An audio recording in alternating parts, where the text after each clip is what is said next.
Hello friends, नमस्ते प्रणाम। हमारे चैनल में आप सभी फ्रेंड्स का स्वागत है और अभिनंदन है। तो हम लोग बहुत ही पारंपरिक छठ पूजा गीत लेकर आए हैं। अगर अच्छा लगेगा तो लाइक शेयर सब्सक्राइब जरूर कीजिएगा और कमेंट बॉक्स में ज़रूर बताइएगा कि प्यारा सा छठ पूजा गीत आप लोगों को कैसा लगा। तो चलिए सुनाते हैं। जय छठ मैया। अंगना में बोलेली चिरैया, सुगना बोलेला दुआर, सुगना बोलेला दुआर। आवतारी मोरे छठी मैया, होई के डोलिया सवार, होई के डोलिया सवार।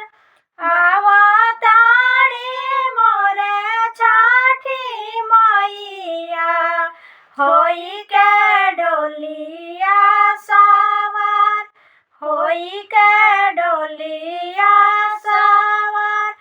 बजाना बाजेला सतरंगिया,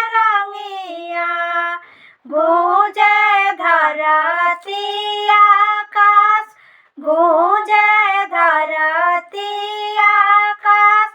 भाग जागल गौआ नगर के, माई के पड़ते चरण, माई के पड़ते चरण। भाग्य जागल गौआ नगर के, माई के पड़ते चरण, माई के पड़ते चरण।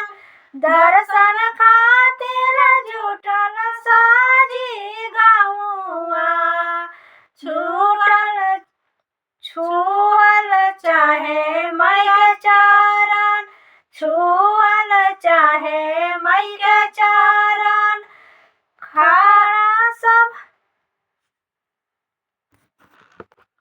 खड़ा सब मैया के सोझा, आपन अचारा पसार, आपन अचारा पसार। कोई के दया छठी मैया, भर दी झोलिया हमार, भर दी झोलिया हमार।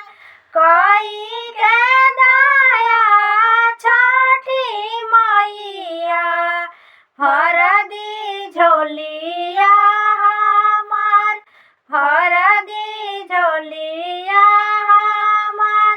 बाजिन मांगे गोदी में लालनवा, निर्धनिया मांगेले धन, निर्धनिया मांगेले धन। तियई मांगे अटल सोहागवा, अवरी मांगे दरसन, अवरी मांगे दरसन। तिवही मांगे अटल सोहागवा, अवरी मांगे दरसन, अवरी मांगे दरसन। कुंवारी कन्या मांगे घर बरवा, अहंग्र मांगेले आँख, अनहरा मांगेले आँख।